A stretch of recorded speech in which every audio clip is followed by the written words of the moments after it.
नमस्कार, स्वागत है आपका A1 टीवी में। मैं हूं आपके साथ उमंग माथुर और आप देख रहे हैं A1 उत्तराखंड। बुलेटिन की शुरुआत करेंगे, लेकिन आइए पहले नजर डालते हैं इस वक्त की सुर्खियों पर। उत्तराखंड विधानसभा चुनाव को लेकर बीजेपी की तैयारियां हुई शुरू। देहरादून में बीजेपी सोशल मीडिया कार्यशाला का आयोजन। मुख्यमंत्री धामी और प्रदेश अध्यक्ष मदन कौशिक भी रहे मौजूद।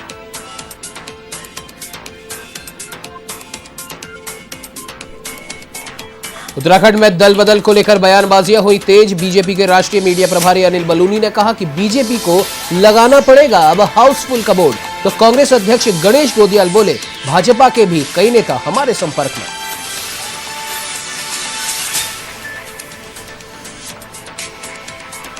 बढ़ती महंगाई को लेकर कांग्रेस का हल्ला बोल। अल्मोड़ा में कांग्रेस कार्यकर्ताओं ने केंद्र सरकार का किया पुतला दहन। तो वहीं हल्द्वानी में रोजगार की मांग को लेकर युवा कांग्रेस ने चलाया हस्ताक्षर अभियान।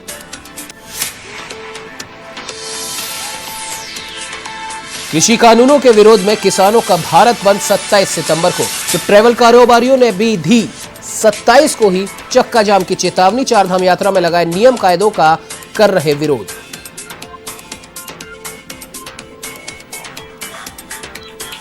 लक्सर में पुलिस की बड़ी कार्रवाई। सिमली में 2 युवकों को किया गिरफ्तार। एक तमंचा और जिंदा कारतूस भी बरामद। आर्म्स एक्ट में मुकदमा किया दर्ज।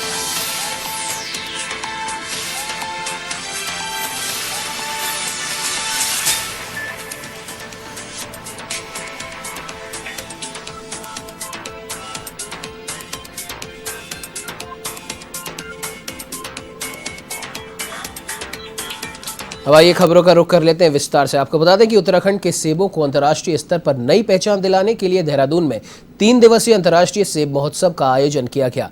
इस कार्यक्रम का शुभारंभ मुख्यमंत्री पुष्कर सिंह धामी ने किया। बता दें कि 24 से 26 सितंबर तक यह महोत्सव चलेगा। महोत्सव में टर्की, नाइजीरिया समेत कई देशों की कंपनियों ने भी भाग लिया।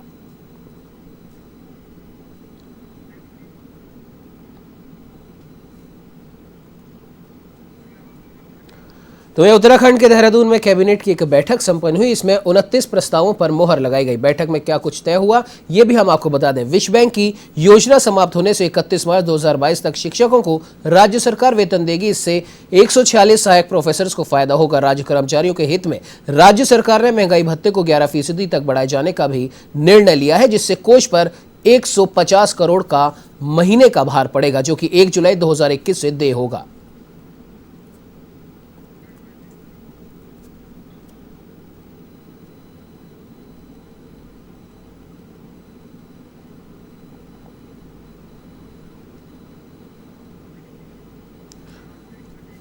तो वही उत्तराखंड में होने वाले 2022 के विधानसभा चुनाव के लिए बीजेपी ने अपनी तैयारियां तेज कर दी हैं और इसी के तहत सोशल मीडिया को भी भारतीय जनता पार्टी लगातार मजबूत कर रही है। इसी के तहत 1 दिवसीय मीडिया कार्यशाला का आयोजन राजधानी देहरादून में किया गया, जिसमें मुख्यमंत्री पुष्कर सिंह धामी ने कार्यशाला का शुभारंभ किया। इस दौरान पत्रकारों से बातचीत में मुख्यमंत्री ने कहा कि सोशल मीडिया की बहुत ही महत्वपूर्ण भूमिका है। पार्टी का पक्ष सही तरीके से जनता के बीच में जाए, इसे देखते हुए ये कार्यशाला आयोजित की गई है।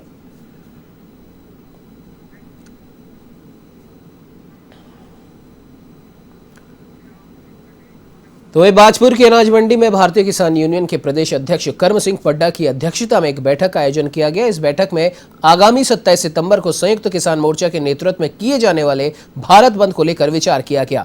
आपको बता दें कि कृषि कानून के विरोध में किसानों के चल रहे आंदोलन को और अधिक मजबूती देने के लिए संयुक्त किसान मोर्चा ने 27 सितंबर को भारत बंद का ऐलान किया है। इसे सफल बनाने के लिए किसान संगठनों ने भी अपनी तैयारियां शुरू कर दी हैं।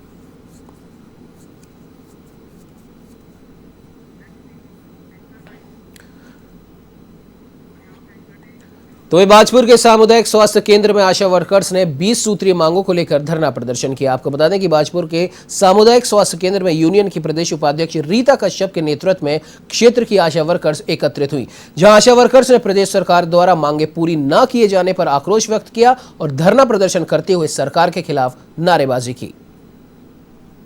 हमारे पूरे देश के अंदर आशा, आंगनवाड़ी, भोजन माता, जितने भी हमारे स्कीम वर्कर्स हैं, सबकी 1 दिवसीय हड़ताल है।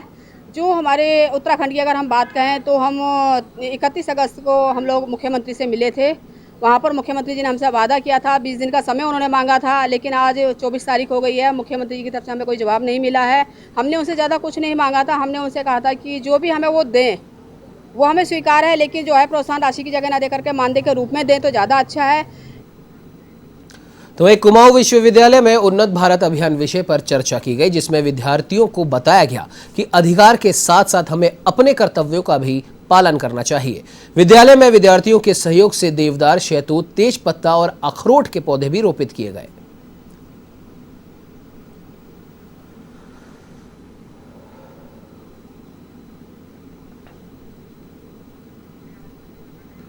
तो वही हरिद्वार में ट्रैवल कारोबार से जुड़ी तमाम यूनियनों ने 27 सितंबर को चक्का जाम करने की चेतावनी दी है। हरिद्वार प्रेस क्लब में संयुक्त मोर्चा पर्यटन उद्योग से जुड़ी यूनियन के प्रतिनिधियों ने प्रेस वार्ता कर कहा कि सरकार ने चार धाम यात्रा तो शुरू कर दी है, लेकिन यात्रा के लिए नियम इतने बना दिए कि उनका पालन करना मुश्किल हो गया है। यात्रा खुलने के बाद पर्यटन कारोबारियों को बड़ी आस थी, लेकिन 5 से 6 रजिस्ट्रेशन प्रक्रिया का पालन करने में श्रद्धालुओं के साथ ही पर्यटन कारोबारियों को भी दिक्कतों का सामना करना पड़ रहा है।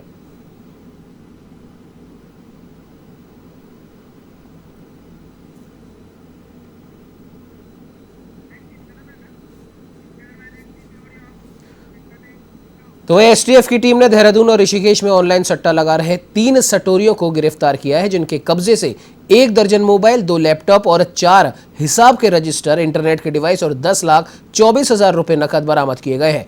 मामले का खुलासा करते हुए एसटीएफ के एडिशनल एसपी चंद्रमोहन सिंह ने बताया कि रजिस्टर में कई और लोगों के नाम और उनकी राशि भी अंकित की गई थी, जिनके बारे में जानकारी हासिल करने के प्रयास शुरू कर दिए हैं।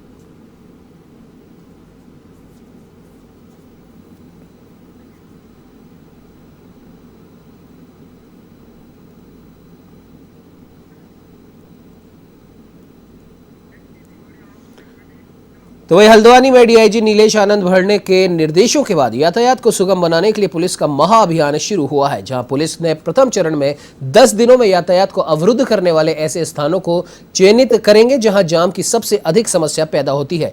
डीआईजी का कहना है कि उत्तराखंड एक पर्यटक प्रदेश है जहां पर्यटन की अपार संभावनाएं हैं। उन्होंने बताया कि ट्रैफिक जाम से पर्यटकों और स्थानीय लोगों की समस्या से निजात दिलाने के लिए पुलिस 10 दिनों के सर्वे में ऐसे ट्रैफिक जाम वाले स्थानों को ढूंढ रही है।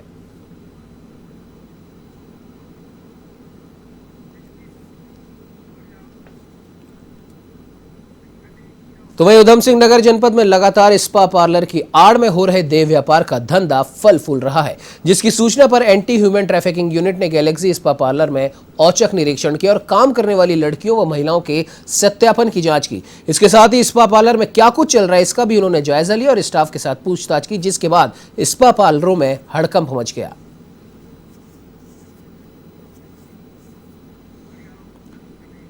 तो वे तीर्थ नगरी में नशे के विरुद्ध चलाए जा रहे अभियान के तहत पुलिस ने अलग अलग स्थानों पर छापेमारी कर 45 पेटी शराब पकड़ी है। शराब तस्करी के आरोप में 3 युवकों को भी गिरफ्तार किया गया है, जबकि एक युवक मौके से फरार हो गया। कोतवाली प्रभारी निरीक्षक महेश जोशी ने बताया कि पुलिस शराब के खिलाफ लगातार अभियान चला रही है और इसी कड़ी में श्यामपुर फाटक के पास पुलिस ने चेकिंग की।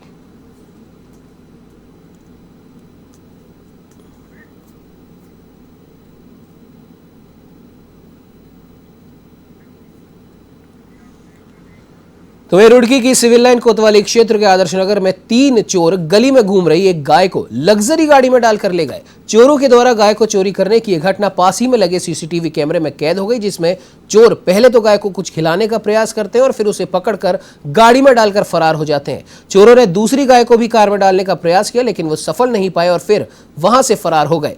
लग्जरी कार से गाय चोरी के मामले को सीसीटीवी में देखकर पुलिस भी हैरान हो गई।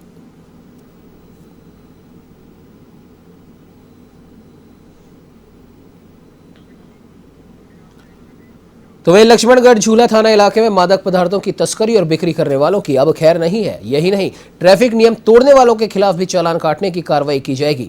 लक्ष्मण झूला थाने का चार्ज संभालने के बाद पहली बार थानाधिकारी वीरेंद्र रमोला ने जनप्रतिनिधियों की बैठक ली, जिसमें क्षेत्र की तमाम समस्याओं के बारे में उनसे सुझाव भी मांगे।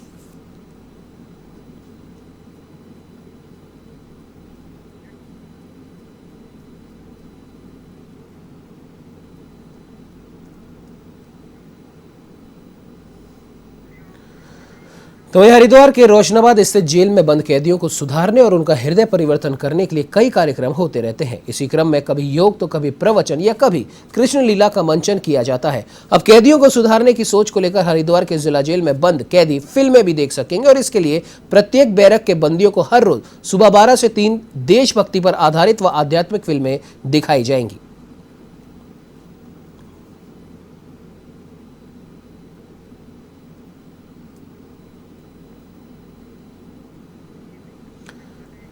तो वहीं हरिद्वार के कोतवाली रानीपुर क्षेत्र में चोरों का आतंक है कि रुकने का नाम नहीं ले रहा। गैस प्लांट चौकी क्षेत्र में लगातार हो रही चोरी से आमजन भी परेशान है। हफ्ते भर पहले हुई चोरी का खुलासा अभी तक हुआ भी नहीं है और अब फिर से चोरों ने एक और चोरी को अंजाम दे दिया है। इससे स्थानीय लोगों में रोष व्याप्त है। पुलिस प्रशासन की लाख कोशिशों के बाद भी क्षेत्र में चोरों का आतंक नहीं रुक रहा। चौकी क्षेत्र में एक के बाद एक हो रही चोरियों का अभी तक पुलिस खुलासा नहीं कर पाई है।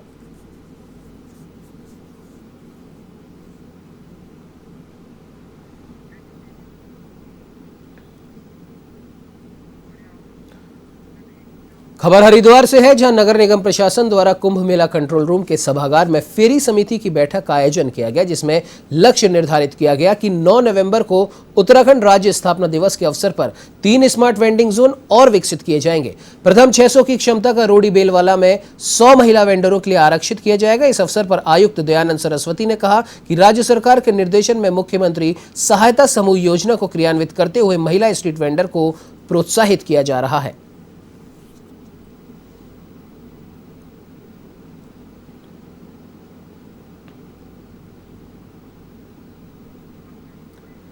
तो वहीं सितारगंज में कांग्रेस के पूर्व राज्य मंत्री हसनैन मलिक ने एक प्रेस वार्ता की। इस दौरान उन्होंने हाईकमान से 2022 चुनाव से पहले हरीश रावत को उत्तराखंड में मुख्यमंत्री का चेहरा घोषित करने की मांग की।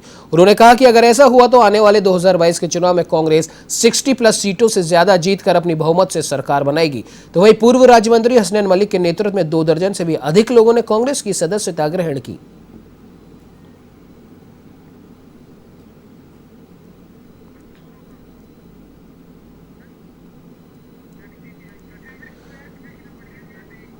खबर हरिद्वार से है, जहां शिवालिक नगर चौक पर कई कर्मचारी संगठनों ने मजदूर विरोधी श्रम संहिताओं का विरोध किया और कई सामाजिक संगठनों ने केंद्र सरकार द्वारा पास की गई मजदूर विरोधी 4 श्रम संहिताओं के विरोध में प्रदर्शन किया और काले दिवस के रूप में श्रम संहिताओं की प्रतियों को फूंका गया।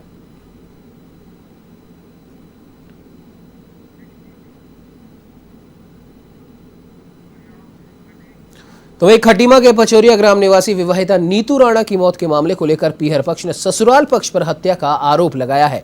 शुक्रवार को नीतू राणा के परिजनों और मंगल दल की महिला कार्यकर्ताओं ने कोतवाली थाने का घेराव किया और हत्या का आरोप लगाते हुए कड़ी सजा देने की मांग की और एसडीएम को ज्ञापन भी सौंपा।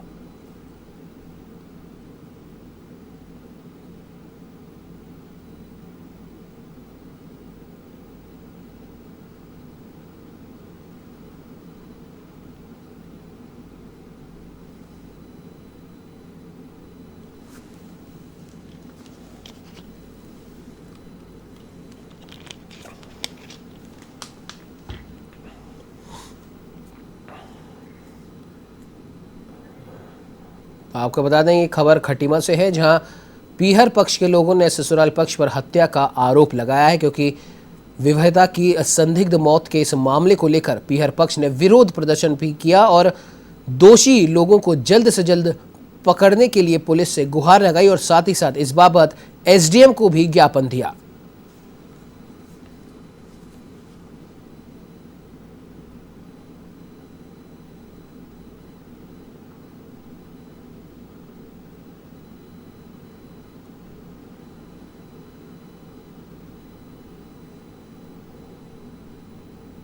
आपको बता दें कि अखाड़ा परिषद के अध्यक्ष महंत नरेंद्र गिरी की मौत की गुत्थी को सुलझाने के लिए सीबीआई ने अब जांच संभाल ली है। नरेंद्र गिरी की मौत हत्या थी या आत्महत्या, इस मामले की जांच करने के लिए सीबीआई ने 6 सदस्यीय टीम का गठन किया और इस मामले में सीबीआई की दिल्ली यूनिट ने एफआईआर भी दर्ज कर ली है। बता दें कि उत्तर प्रदेश सरकार ने महंत नरेंद्र गिरी की संदिग्ध मौत मामले की जांच केंद्रीय जांच ब्यूरो से कराने की सिफारिश की थी। इधर महंत नरेंद्र गिरी की आत्महत्या के बाद का वीडियो सामने आने के बाद मामला और उलझ गया है। करीब 1.25 मिनट के इस वीडियो में कमरे का पंखा चलता हुआ मिला, जबकि नरेंद्र गिरी के मृत शरीर को रस्सी काटकर नीचे उतारने वाले शिष्य सर्वेश तिवारी का कहना है कि उसने पंखा चलाया ही नहीं। फिलहाल अखाड़ा परिषद के कई कर्मचारियों, छात्रों और शिष्यों से पूछताछ हो चुकी है।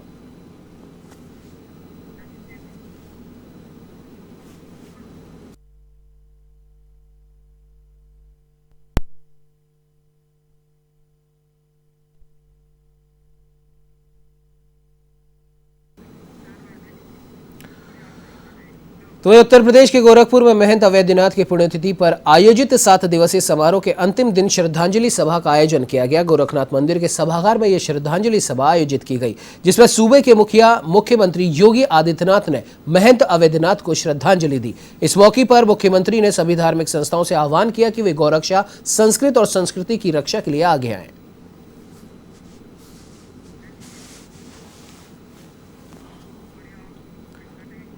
तो वहीं उत्तर प्रदेश में आगामी विधानसभा चुनाव को लेकर सभी पार्टियां अपने राजनीतिक समीकरण बैठाने में लगी हैं और इसी क्रम में भारतीय जनता पार्टी ने एक प्रेस वार्ता कर यह ऐलान किया कि वो निषाद पार्टी के साथ गठबंधन करेगी और दोनों साथ में मिलकर योगी आदित्यनाथ के नेतृत्व में चुनाव लड़ेंगे। लखनऊ में आयोजित प्रेस वार्ता में केंद्रीय मंत्री धर्मेंद्र प्रधान ने कहा कि वे 3 दिन से उत्तर प्रदेश में और उनका निषाद पार्टी के साथ गठबंधन है और 2022 में वे ताकत के साथ मिलकर चुनाव लड़ेंगे।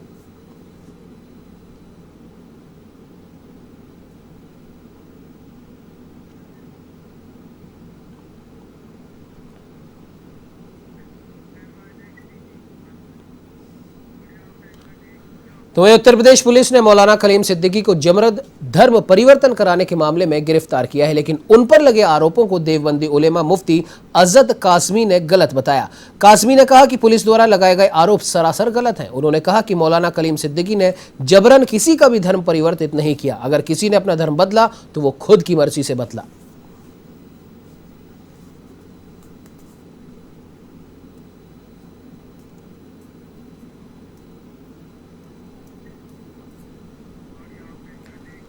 तो वहीं डिप्टी सीएम दिनेश शर्मा सुल्तानपुर के 1 दिवसीय दौरे पर पहुंचे, जहां भाजपा नेताओं व कार्यकर्ताओं ने उनका स्वागत किया। पुलिस के द्वारा दिनेश शर्मा को गार्ड ऑफ ऑनर भी दिया गया। दिनेश शर्मा ने जिला प्रशासन और शिक्षा विभाग के अधिकारियों के साथ विभिन्न योजनाओं पर समीक्षा बैठक की।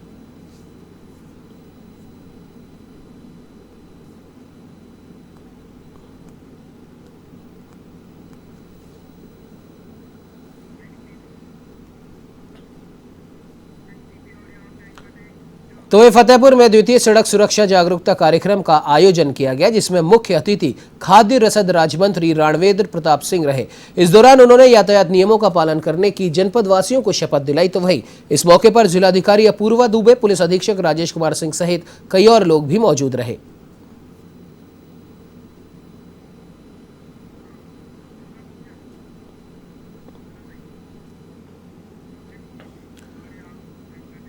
तो वही अयोध्या में पिछले वर्ष की तरह इस बार भी दुर्गा पूजा महोत्सव मनाया जाएगा। महोत्सव को लेकर जिला प्रशासन और दुर्गा पूजा समिति की बैठक कलेक्ट्रेट सभागार में हुई। बैठक जिलाधिकारी ने दुर्गा पूजा के दौरान मुख्य मार्गों पर छोटे पंडाल बनाए जाने के निर्देश दिए और प्रतिमाओं को भी छोटा रखने की बात कही। डीएम मनोज कुमार झा ने कहा कि दुर्गा पूजा कोविड प्रोटोकॉल के तहत मनाई जाएगी। इस दौरान सभी लोगों को मास्क लगाना भी अनिवार्य रहेगा। बैठक के दौरान केंद्रीय दुर्गा पूजा समिति के अध्यक्ष मनोज जायसवाल ने कहा कि जो गाइडलाइन जिला प्रशासन के द्वारा रखी गई है, उसी गाइडलाइन के आधार पर दुर्गा पूजा महोत्सव मनाया जाएगा और बिना मास्क पहने हुए लोगों को प्रवेश नहीं दिया जाएगा।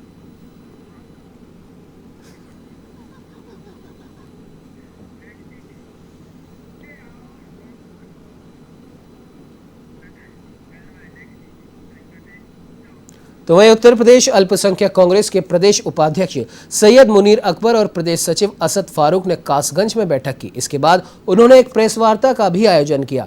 इसमें उन्होंने कहा कि उत्तर प्रदेश में कोई भी पार्टी मुस्लिम हितैषी नहीं है, केवल कांग्रेस मुस्लिम हितैषी है और कांग्रेस ने मुसलमानों के लिए 16 सूत्रीय पत्र तैयार किया है और जब प्रदेश में कांग्रेस सरकार आएगी तो हम इस पत्र को लागू करेंगे।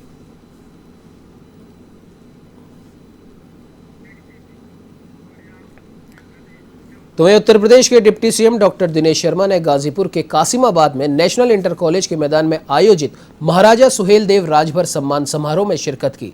कार्यक्रम का नेतृत्व कैबिनेट मंत्री अनिल राजभर ने किया। इस दौरान डिप्टी सीएम ने कहा कि प्रधानमंत्री नरेंद्र मोदी ने महाराजा सुहेलदेव के नाम पर डाक टिकट भी जारी किया है। बीजेपी सरकार ने महाराजा सुहेलदेव स्मारक के लिए 56 करोड़ रुपए दिए और उन्होंने ये भी कहा कि मोदी जी और योगी जी सबका विकास चाहते हैं। तो वहीं उन्होंने कहा कि अब उत्तर प्रदेश में माफियाओं पर बुलडोजर चल रहा है। माफिया अब योगी बाबा से माफी की गुहार लगा रहे हैं।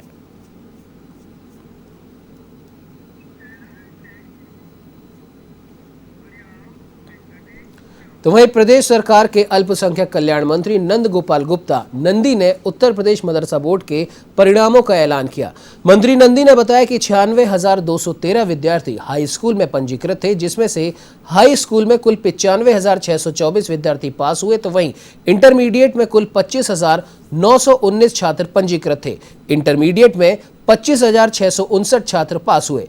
हाई स्कूल में पास हुई छात्राओं का प्रतिशत 99.38 रहा, तो वहीं इंटरमीडिएट में छात्रों के पास होने का प्रतिशत 98.99 रहा।